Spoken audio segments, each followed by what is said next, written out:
Halo semua, selamat datang di POV Podcast OSIS Pireta. Pertama kita mau perkenalkan diri dulu. Saya Leon Handiki bersama Napoa dan partner saya Clara Kavi Alestari. Dan kita di sini sebagai host dari POV episode kedua. Nah, di sini kita kedatangan siapa nih, Mbak? Di sini kita kedatangan bintang tamu yang spesial banget. Spesial. Yaitu Kak Catherine Clay dan juga Kak Jonathan Putra. Halo. Nah, Kak Catherine Clay dan Kak Jonathan Putra, gimana nih kabarnya hari ini? Aku tentunya bahagia banget dan bangga bisa diundang ke POV episode kedua ini. Semoga dengan dilaksanakannya POV episode kedua ini bisa menginspirasi para penontonnya dan sekaligus memeriahkan episode-episode POV yang akan berjalan terus ke depannya. Kalau Kak Jonathan? Tapi itu udah luar biasa. Aku sangat bersyukur ini kehormatan yang besar untuk bisa hadir di POV episode kedua kali ini. Dan aku juga berharap sama Kak tadi, dimana aku berharap kedepannya POV nanti akan lebih berkembang lagi, lebih maju lagi, lebih jaya lagi. Amin. Jadi bintang tamu kita kali ini adalah Kak Catherine Clay dan juga Jonathan Putra yang mereka menjabat sebagai apa nih, Kak? Mereka itu menjabat sebagai mantan Ketua OSIS FP dan FPK masa bakti 2023-2024. Keren banget. Jadi di episode kali ini kita akan membahas banyak tentang kesibukan dan juga kegiatan-kegiatan yang dilakukan oleh Ketua OSIS. Kita juga akan belajar banyak mengenai bagaimana mereka bekerja. Nah, langsung aja sebelumnya nih, kita mau ngucapin dulu nih, Kak. Ngucapin apa tuh? Kita mau ngucapin congratulations buat Kakak Jonathan dan Kakak Pace atas lulusannya. Terima kasih. Congratulations ya buat Kak Catherine Clay dan Kak Jonathan Putra, sama buat semua kakak-kakak kelas 12 angkatan 26. Semoga sukses terus di luar sana ya. Amin. Oh iya, Kak, aku nih kemarin nonton live streamnya. Itu keren banget. Oh iya, makasih ya. Siapa sih ketuanya? Waduh, Siapa sih ketuanya? Jona ya? waduh. Nah ya. Iya nih. Nah, kemarin aku juga lihat kalau di pas bagian penghargaan ada penghargaan predikat lulusan terbaik. Wow. Waduh. Itu siapa sih?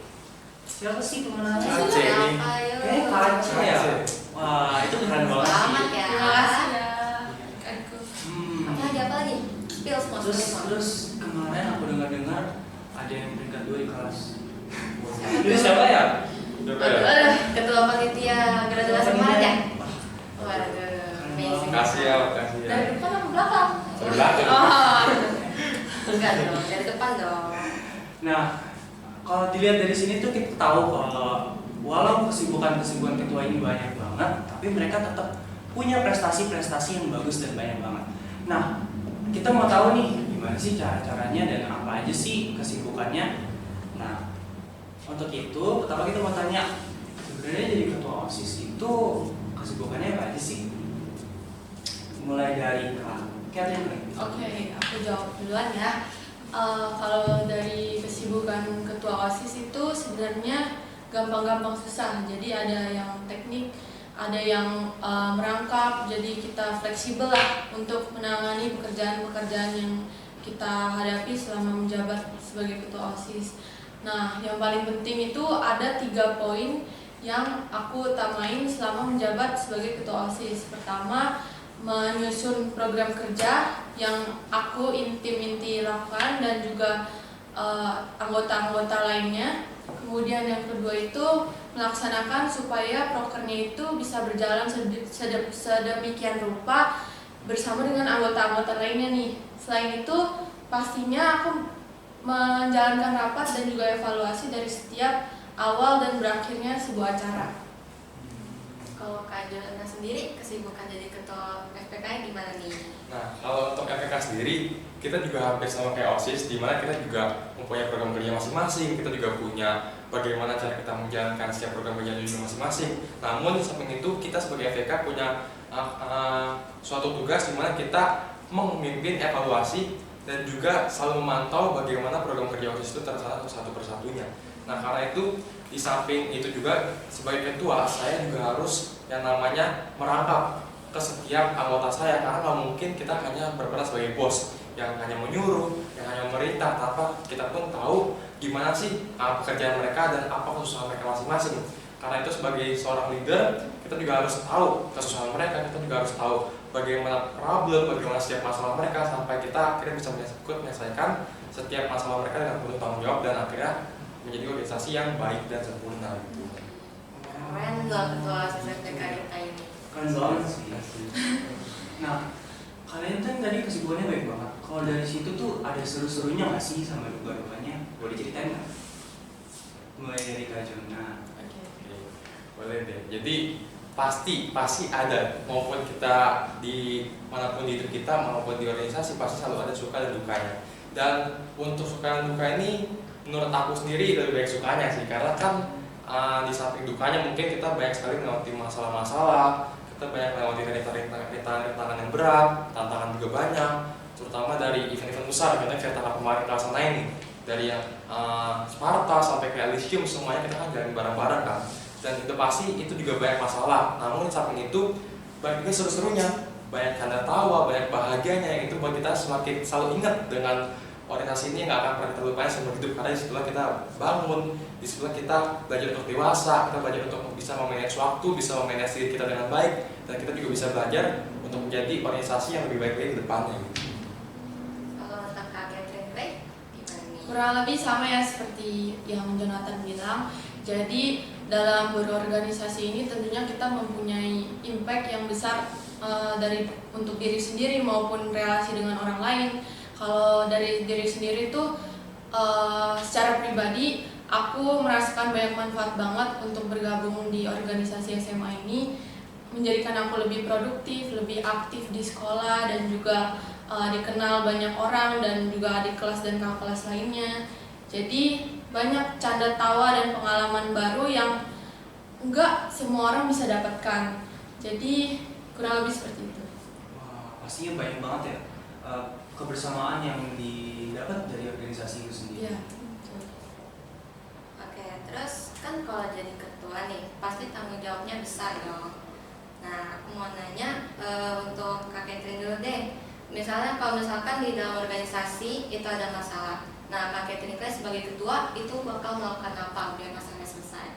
Oke, sejauh pengalaman aku sebagai ketua OSIS dan melaksanakannya pada masa bakti yang kemarin, aku udah belajar banyak banget, dan kunci yang paling aku temukan dan sering aku andalkan itu tetap tenang dalam setiap masalah. Kita juga harus bersabar dan menguasai apa masalah yang kita hadapi, karena Tuhan kan gak pernah memberikan masalah yang kita gak mampu untuk menyelesaikannya.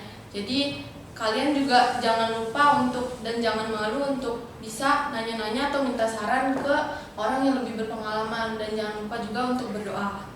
Wah, makasih banget nih saran sama itunya. Pasti aku lakuin. Nah, untuk Kak Jona, Aku juga kurang lebih sama kayak yang tadi disampaikan, dimana kita dalam setiap masalah kita nggak mungkin kita bisa lakuin sendiri kan. Mungkin seperti yang orang pandang dia hebat, dia kuat, dia bisa mengatasi segala, itu sama sekali enggak. Tanpa kita bisa melakukannya tanpa Tuhan. Karena itu kita butuh Tuhan di setiap segala masalah kita. Nah karena itu sebagai pengalaman aku juga waktu jadi ketua FPK, aku juga merasakan emang benar yang disampaikan Catherine tadi, kita harus tetap tenang, kita harus tetap berserah juga sepenuhnya ke Tuhan, karena kita juga tahu bahwa Tuhan pasti akan sertai kita sampai masalah kita selesai semua. Dan juga kita juga yang pertama harus yang namanya nggak boleh orangnya panik. Itu juga penting, karena kalau kita panik pasti nanti semuanya akan ikut panik. Anggota-anggota kita akan ikut panik juga. Dan setelah itu kita juga harus yang namanya sabar, tahan emosi kita, karena emosilah yang mungkin di saat kita emosi lagi tinggi-tingginya, kita pasti akan lupa segalanya dan kita nggak bisa mengontrol itu dengan baik. Nah karena itu kita harus bisa belajar untuk mengontrol diri kita, juga kita harus belajar untuk bisa menguasai diri kita sepenuhnya gitu. Berarti yang paling penting tuh jangan panik sama apa tadi? Menguasai diri sendiri. Oh iya, sama percaya sama Tuhan Ya, berdoa sama betul. Tuhan. betul banget. Keren. Nah, menurut Kak Jona dan Kak Catherine, hal esensial apa sih yang perlu dipunyai oleh ketua? Mulai dari Kak Jona. Waduh, Kalau kita bicara tentang hal esensial kayak lumayan banyak sih ya. Tapi mungkin ini satu doang atau berapa nih? Sebutin yang paling menurut Kak Juna paling penting, paling utama. Paling utama ya. Ya. Untuk menjadi seorang ketua, yang paling penting adalah pengendalian diri. Karena di samping kita punya skill, kita punya keterampilan, kita bisa untuk memanage waktu, kita bisa untuk memanage orang-orang, kita mampu untuk mengatur, kita mampu untuk merangkap segalanya. Tapi kita nggak bisa menguasai diri kita nggak bisa mengendalikan diri kita, semuanya akan sia-sia. Karena dengan mudah, dengan susah payah kita mengejar segalanya, tapi dengan mudah juga kita akan jatuh ke tempat yang kita mulai dari awal kalau kita nggak bisa mengendalikan diri kita. Kalau untuk Kak Aceh, Kalau dari aku sendiri mungkin lebih menegaskan ke poin-poin yang setidaknya ada kriteria yang terkandung dalam seorang yang layak jadi pemimpin. Yang pertama itu tegas, yang kedua itu mempunyai visi misi, ketiga konsisten, keempat bertanggung jawab, dan lima yang paling penting bisa merangkul anggota dan tim kerjanya. oh, kalau Kak Aceh sama Kak Juna tadi dulunya ngomong gimana bisa merangkul ya. Kalau menurut kalian gimana sih cara ngerangkul anggota-anggotanya? Gimana sih ngerangkul aku sama Clara waktu itu? Ayo dari Kak Juna dulu deh. Kalau soal merangkul, nah kalau aku sendiri nih, mungkin seperti yang kalian juga sama-sama kita bareng-bareng alamin, setiap evaluasi aku nggak pernah mengeluarkan amarah atau apa poin-poin yang menurut aku perlu untuk kita dimarahin sama-sama lah. Aku selalu mengapresiasi kerja kalian dengan cara aku selalu bilang kan kalau selesai acara, kita tepuk tangan dong kita semua gitu kan. Karena menurut aku di samping kita bisa untuk evaluasi itu bukan tempat kita untuk menjatuhkan satu sama lain, bukan tempat kita untuk bikin satu sama lain itu merasa kayak tersingkirkan lah, atau merasa satu sama lain itu lebih kayak kenapa saya dijauhin ya, kenapa aku dipinggirin ya. Tapi evaluasi adalah wadah di mana kita bisa sama-sama bangun satu sama lain, wadah di mana kita bisa buat satu sama lain makin percaya, hubungannya makin kuat, relasinya makin dalam. Nah karena itu di evaluasi itu kita saling merangkul satu sama lain dengan cara kita mengeval dengan penuh kasih, kita mengeval dengan penuh kesabaran, kita mengevaluasinya dengan cara kita juga masuk ke kerjaan mereka. Akhirnya itu juga mereka akan tahu bagaimana kesusahan mereka, bagaimana problem mereka. Mungkin mereka punya masalah di rumah yang mereka bawa ke sekolah, dan kita kan nggak pernah tahu kan kenapa mereka seperti itu. Nah karena itu kita perlu cari tahu. Sebagai ketua kita harus bisa merangkul mereka, dan kita juga harus ngerti apa masalah mereka, dan karena itu kita bisa selesai semua bareng-bareng bersama. Kalau buat Kak Catherine sendiri gimana nih cara merangkul versi Kak Catherine? Kalau versi aku jujur dari diri aku sendiri sebenarnya aku bukan orang yang tipikal yang membuka obrolan atau pertemanan duluan. Jadi mungkin di awal buat aku agak susah nih untuk bisa beradaptasi dan juga asik-asikan dan so asik sama adik kelas dan kakak kelas lainnya. Tapi melalui event yang kita bawa bersama-sama, melalui kerjasama yang udah kita bangun dari awal, dari rapat awal, dari hari H sampai evaluasi tersebut, itu perlahan-lahan membuat kita akrab sendiri. Jadi nggak tahu kenapa tiba-tiba ini kenalnya kapan ya, tiba-tiba udah dekat dan bisa ngobrol asik-asikan bareng kapanpun, entah ketemu di lorong atau di toilet, itu kita bisa ngobrol atau saling nanya kabar masing-masing. Wah itu sih benar banget sih, karena pengalaman dari kita sendiri ya. Waktu pertama ikut OSIS tuh kita beneran awkward, kita nggak tahu mau ngomong apa. Tapi makin lama kita ikut event, terutama waktu itu apa ya, PLS kali ya. Itu benar-benar kita langsung tetap. Karena mengutamakan tim kerja inti juga, jadi kita makin kerjasama juga makin oke. Keren. Nah, terus kan kalian udah pernah nih jadi ketua kan? Nanti di universitas gitu masuk organisasi, kalian mau gak jadi ketua lagi? Kalau mau, alasannya apa tuh? Dari Kak Catherine kali ini. Oke. Bagi aku sih pengen banget ya, karena selain melatih diri aku juga aku sendiri pribadi senang untuk membawa suatu tujuan organisasi itu ke suatu tujuan yang baik dan bisa merasakan hubungan yang baik juga sama relasi orang-orang di kampus, karena selain memberi diri aku confident yang lebih dan juga bisa lebih aktif kan, jadinya pengalaman aku di universitas itu nggak sia-sia dan bisa secara produktif aku jalani melalui organisasi itu. Oke, kalau Kak Juna kayaknya kelihatannya mau bawanya nggak bau nih. Kalau aku sendiri mungkin belum terlalu mikirin ke arah situ, tapi mungkin aku kedepannya bisa juga sama kayak Catherine sampaikan, karena kita sebagai seorang ketua pasti kenapa kita mau jadi ketua itu ada tujuan awalnya dalam diri kita kan. Nah karena itu menurut aku sendiri aku ingin juga punya tujuan yang dimana mungkin ketua sebelumnya belum bisa tercapai. Nah dengan adanya aku di situ aku bisa mencapai itu dan akhirnya organisasi itu bisa upgrade, bisa lebih baik lagi, bisa better. Jadinya ya menurut aku kenapa nggak coba aja. Nah karena itu ya menurut gue dengan Catherine tadi itu juga bisa nambah relasi, koneksi, itu juga bisa makin kita buat lebih percaya diri lagi ke depannya. Kita juga bisa nanti bagi dapat teman baru, kita bisa juga belajar untuk terjun ke masyarakat secara lebih luas lagi gitu. Semoga nanti kalau benar jadi ketua bisa jadi ketua yang baik, terus bisa pokoknya merangkul semua anggotanya dan jadi panutan deh buat Amin, amin. Semoga sekarang Amin. terus ya. Terima kasih ya. Oh iya, aku nih mau tanya nih. Kira-kira selama jadi ketua pernah nggak mau keluar OSIS tiba-tiba gitu di tengah-tengah? Mulai dari Kak Aceh. Kalau aku sih, menurut pengalaman aku ya, di awal itu sebenarnya cukup sulit untuk aku beradaptasi di tim inti, apalagi langsung naik ke ketua. Karena sebelumnya kan aku di kelas 11 itu aktifnya di dana usaha, jadi belum tahu gimana nih transformasi dari seksi langsung ke inti. Jadi special thanks juga buat temen aku namanya Maisea, wakil 2 periode dari yang sebelumnya sama periode aku, yang benar-benar bantu dan membuat tim inti itu kompak sesuai dengan pengalaman dan juga evaluasi yang udah dia lalui dari pengalaman OSIS lalunya sampai di pengalaman OSIS inti kita. Jadi benar-benar gimana ya, sulit dijelaskan sebenarnya.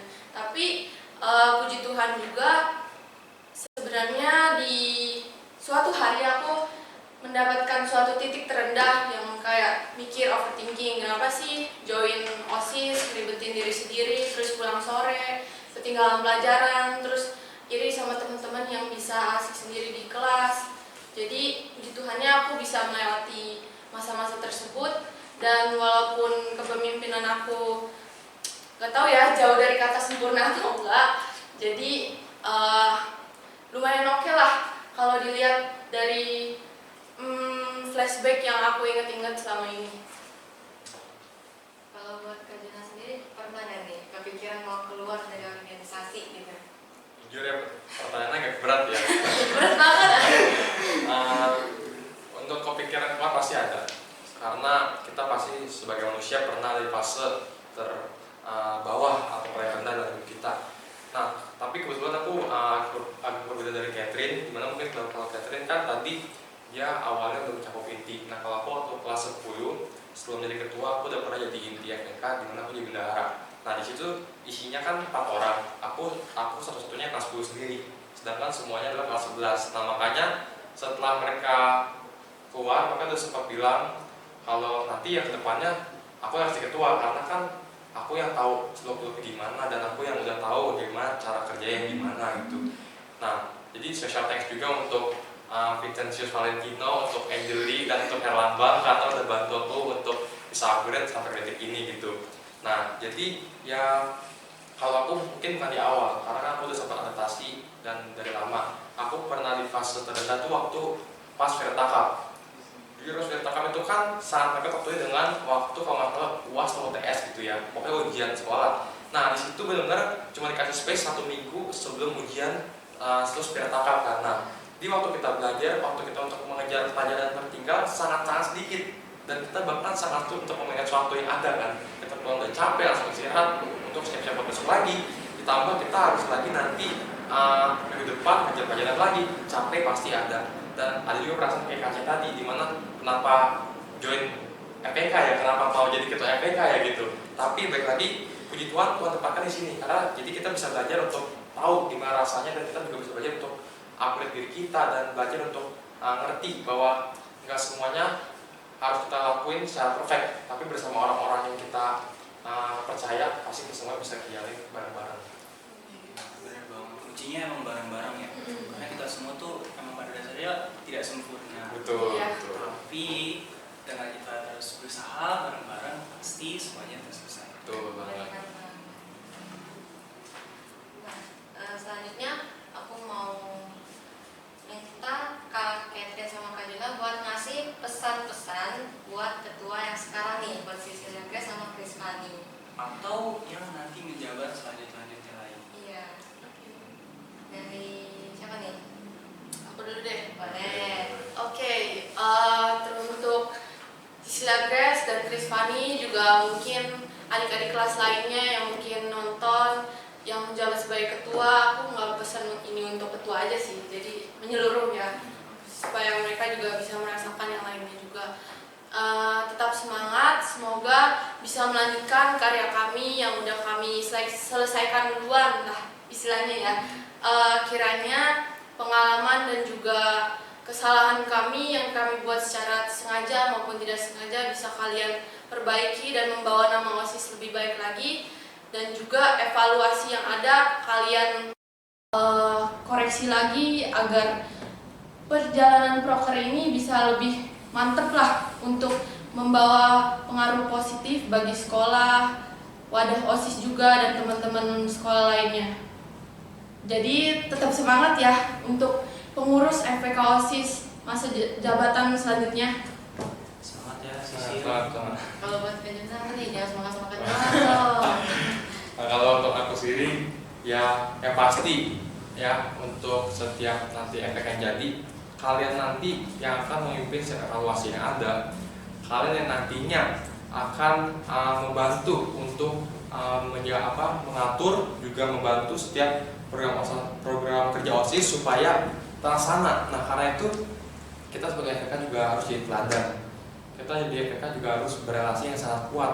Terutama buat Chris Fanny yang mungkin ketua FPK sekarang mungkin lebih semangat juga dan tetap harus sabar juga, dan terutama yang seperti yang aku bilang di awal, aku udah mention di awal, tetap harus mengendalikan diri karena mengatur emosi itu yang paling sulit dalam organisasi menurut aku sendiri, dan kita juga harus bisa yang namanya memanage setiap waktu yang ada. Dan ingat, untuk masuk FPK atau untuk FPK atau OSIS itu nggak seperti yang masuk jalanin udah selesai, tapi kita masuk karena kita merasa kita ingin bertanggung jawab di organisasi itu, karena kita merasa kita ingin untuk belajar hal baru di dunia itu. Nah, karena itu masuk OSIS, masuk FPK bukan hanya tentang keren-kerenan, bukan hanya tentang bagus-bagusan atau terpandang saya nih, aku nih FPK, aku nih OSIS, bukan, tapi itu adalah bagian dari hidup kita, dimana kita belajar untuk lebih upgrade lagi, kita belajar untuk masuk ke dunia organisasi lebih luas lagi, kita belajar untuk bisa berbicara satu sama lain tanpa harus dalam ikatan yang dalam. Jadi kan kita bisa kenal sama orang, kita belajar untuk kenalan gitu. Nah, makanya tetap semangat, jangan pernah menyerah, dan be yourself and never surrender. Keren banget nih. Nah, oke. Mungkin udah banyak banget nih jawaban yang dikasih oleh Kak Jonathan Putra dan juga Kak Catherine Clay. Nah, untuk itu aku mau ngucapin banyak banget makasih udah hadir di episode kedua ini, dan aku harap sukses dan juga semoga sukses semua untuk karir segala macam. Untuk itu Ntar dulu dong, kita kan masih mau ngasih souvenir buat Kak. Wah, apa tuh? Apa tuh? Surprise iya, ya, iya. kenang-kenangan. Jadi kalian bakal dapat kaos sama Wih. kayak pakai gambar ini. Apa nih tulisannya nih? Apa nih? Mana ya? Nih, Wow. POV. POV Podcast OSIS Pereta Asis. Kita jadi member juga ya di sini. Iya, Ya, jadi betul. member dong. mungkin nanti bisa ganti host atau enggak? Oh iya, jangan. Dan ini buat Kak Jona, Oh iya. sama ini buat Kak. Terima kasih ya. Tunjukin dong. Ayo tunjukin dong. Wih. Terima kasih POV, terima kasih. Terima kasih, POV. Terima kasih lewat. Iya, sama. Oke, teman-teman, kita akhiri episode kali ini. Terima kasih sudah menyaksikan. Jangan lupa untuk like, share, juga komen ide-ide kalian buat podcast ini biar selalu maju. Untuk itu, nantikan episode selanjutnya. Saya Leon, Saya Clara. Saya Catherine Clay. Saya Rontra. signing out.